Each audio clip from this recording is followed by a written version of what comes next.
BIOLA Bayo. BIOLA Bayo. Ṣó mọ̀ wípé ẹnu òkè ń sì lára ẹbí ti kéèmù. Irú interview lórí burúkú wo ni bàbá Ìjẹ̀ṣà wá grant lọ́dọ̀ ẹ̀. Because BIOLA wa máa ṣe nú ẹ̀ but inú ẹ̀ ò dáa. Now, gbogbo ayé rí fídíò tí bàbá Ìjẹ̀ṣà ṣe. Òun ni mo ti rí online látàárọ̀ yẹn. O ò lè sọ pé o fọ́ lójú BIOLA wípé o ò rí fídíò yẹn. For the fact pé o ò lọ́mọ obìnrin, kò ní pé kò má ní làákàyè. Wípé ẹni yìí o fídò ni o. Kò yẹ kó gbà láyè as at this time tí gbogbo inú ṣì. Ẹ̀yin tèmi, báwo ni iṣẹ́ àlàáfíà lẹ́wà? Arábìnrin yìí tí a mọ̀ sí MAMACITA ó ti sọ̀rọ̀ lórí íńtávíù tí arábìnrin tí a mọ̀ sí BIOLA BAYO àti bàbá Ìjẹ̀ṣà tí ó ṣe pẹ̀lú bàbá Ìjẹ̀ṣà o. Ẹ̀yin èèyàn wa, arábìnrin yìí níṣe ni ó blast BIOLA BAYO àti arákùnrin tí a mọ̀ sí bàbá Ìjẹ̀ṣà nínú fọ́nrán tí ẹ̀ ń wò yìí.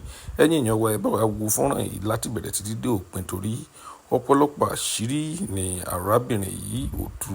Ẹ jẹ́ ká gbọ́ lẹ́nu rẹ̀. Bí àwọn èèyàn tí gbogbo everywhere ṣé ò ní làákàyè ni? Are you all about the views? Ṣé views ilẹ̀ máa ń wà ní tẹ́ẹ̀tì ẹ̀ kí n lo ọpọlọ orí yín? Now bàbá Ìjẹ̀ṣà wá sí orí ṣú ẹ̀ ó wá change narrative fún wọ ṣọmọ pé torí wo lọ́pọlọ ó lè change narrative fún ẹ, but àwọn tó lọ́pọlọ lọ gbogbo kọ́mẹ̀ntì tó ń sọ fún ẹ wípé ṣé o fẹ́ ní òwò fídíò mi tó ti ń lá owó ọmọ yẹn tó ń tẹ ọyàn ẹ̀ tó ń tọwọ́ bọ́ǹdì, ṣó fẹ́ ní òwò fídíò yẹn rí àbó rí fídíò yẹn lọ online. BIOLA máa ṣe nǹkan tó máa fi máa sọ̀rọ̀ ẹ dáadáa náà all the time wọ́n máa rí nǹkan burúkú sọ ń pa ẹ̀ ó rẹ̀ máa wùwà bí ẹni tó ń think deep torí mi lè sọ pé o ò lọ́gbọ́n because o lọ́gbọ́n ọgbọ́n àrékèrèké lóní but o kì í think deep. Sometimes it's not about the view. Bùsọ́lá Iléyẹlé tó sì gbé wa wọ́n yìí bú ẹ lé lórí. O tún lọ gbé bàbá Ìjẹ̀ṣà wá. A jẹ́ wípé ìwọ gan ẹran ìyá ni ẹ́. Bó bá ṣe bú ẹ tó ń disgrace ẹ tó everybody fún ẹ lépè káàkiri. Ṣé nǹkan tó fẹ́ nílé ayé ẹ ni? O ò dẹ̀ fọ̀rọ̀ àwọn ọ̀rọ̀ tí ò make sense sílẹ̀. Okay, o gbé bàbá Ìjẹ̀ṣà wá tọrọ owó ni because I don't understand. Because ọ̀rọ̀ yẹn ò yé mi, kí ló gbé wá fún, kí ni kó wá sọ? Ẹni tí Lagos State ti register as a sex offender, kí ló narrative wo ló fẹ́ change lórí page ẹ̀? Ṣé wọn ò fẹ́ ní adájọ́ ò mọ̀ nǹkan tó ṣe àbáwọn ọlọ́pàá ò ṣe due investigation? Kí ló gbé wá fún in the first place? Kí ló gbé wá fún? Tó wá sọ pé àwọn ọmọ Ìyábọ̀, ṣó mọ̀ pé irú nǹkan bẹ́ẹ̀ yẹn lè trigger wàhálà láàrin wa àti Ìyábọ̀. Ṣé ẹ̀ kí n ro orí ni? Ìjà tó bá ń ṣẹlẹ̀ láàrin àwọn èèyàn, ìtẹ́ bá avoid ẹ̀ ó máa help yín. Kí ló jẹ́ kó máa dárúkọ àwọn ọmọ Ìyábọ̀ àti gbogbo wọn fún lórí page ẹ̀ tó bá bẹ̀rẹ̀ pẹ̀lú ẹ̀wà náà ń bu ẹ̀? At least let people be when they are not looking for your trouble. Let people be. It's not about Ìyábọ̀, but I'm only telling you. Irú kan bá ó lè fàjà ìwọ àti Ìyábọ̀. Because why will you allow somebody to come on your page láti wá máa dárúkọ àwọn ọmọ ẹ̀ and láti wá máa mention ẹ̀? Wọ́n tó dẹ̀ mọ̀ wípé ọ̀rọ̀ wọn ó trend wọn, ọ̀rọ̀ yẹn máa trigger a lot of things láàrin àwọn èèyàn.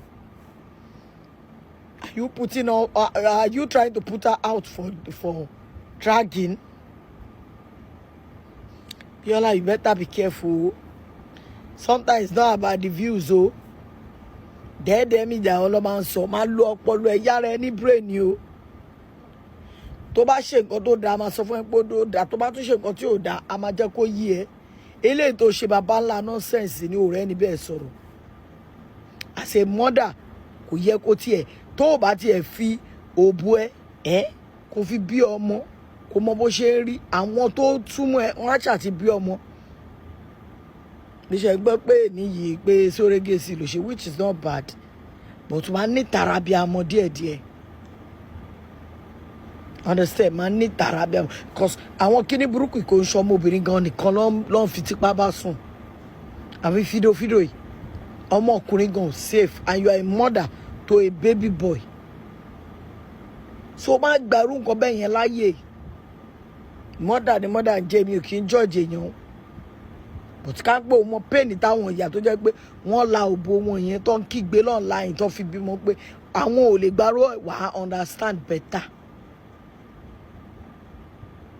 I understand the journey wọn better. Kò sí àbí àmọ́ tó máa rí fídíò yẹn àtàárọ̀ ni mo ti ń rí tó ti ń jà ìràn Bíọ́lá mama get her involved in all this nonsense. Kò tiẹ̀ yẹ kó gbé bàbá Ìjẹ̀ṣà even tó bá náà fẹ́ grant interview kò ń ṣe nísìn. Àwọn gbogbo àwọn tó kù ṣé wọn ní platform ni èyí tó tiẹ̀ jẹ́ ọlọ́wọ́ ọ̀tún ẹ̀ Yomi Fabiyi ṣòfin ní platform láti wá rojọ́ òṣì. Ìjọ́ wo ló ṣe késẹ̀ ti bíbá nígbà tó flop ló tún ṣe wá sórí ṣú ẹ̀. Tọ́rọ̀ yẹn bá wá dìran tó tẹ́ni tí wọ́n dárúkọ ẹ̀ lórí péjì tó bá bẹ̀rẹ̀ pẹ̀lú ẹ̀ wọ́n á ní ìyàbọ̀ bẹ̀rẹ̀ wà á máa sunkún òṣì wà á máa tẹ́wọ́ pẹ́pẹ́pẹ́ avoid wàhálà. But everywhere tí mo bá wọ̀ lórí TikTok people are complaining everybody ló ń ṣe show fún ẹ kí ló ń ṣe ẹ ná views òṣìwò ló ń wọ́wọ́ YouTube wo lẹ fẹ́ gbà ó dẹ̀ lọ gbá àwọn nǹkan mi kò sàn pa ẹ̀. Wọ́n yìí bu ẹ̀ lánàá pé ó ti tún lọ gbalẹ̀ fún Bùsọ́lá ilé ṣó máa ní káwọn wá dáwó pé káwọn fi kọ́lé fún ni.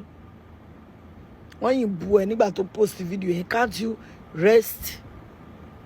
Nígbà tó ṣe ti Tóyọ̀sí tó bímọ everybody kí ẹ tó bá tún ṣe òṣì náà máa tún sọ pé òṣì ló ṣe. Ti Tóyọ̀sí tó bímọ yẹn ó yẹ kí yẹn tiẹ̀ ṣètò ẹran kó sì máa gborí yẹn ó ti fi ti bàbá Ìjẹ̀ṣà ó ti fi bà gbogbo ẹ̀ jẹ́.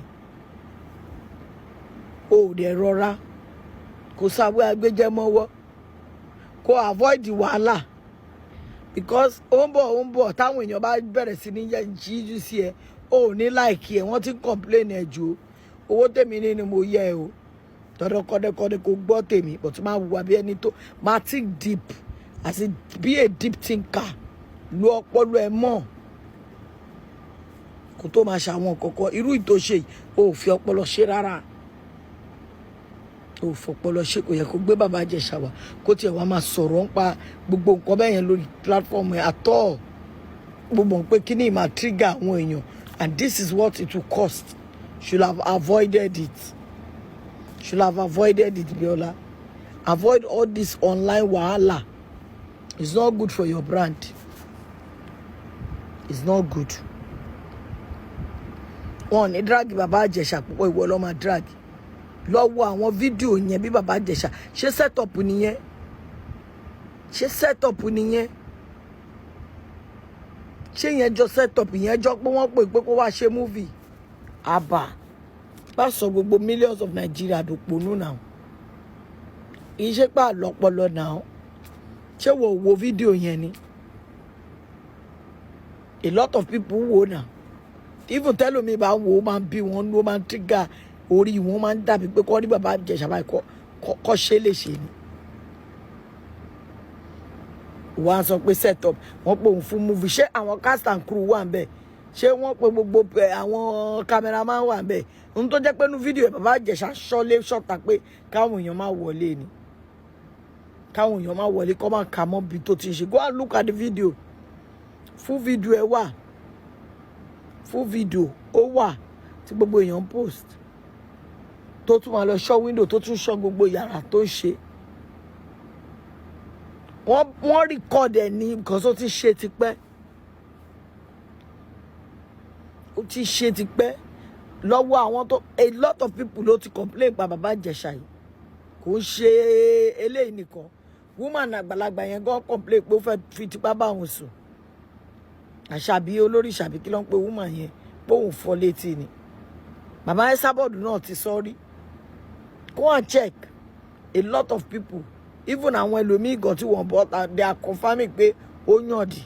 Please stay away from all this rubbish. Please respect yourself. Ire o.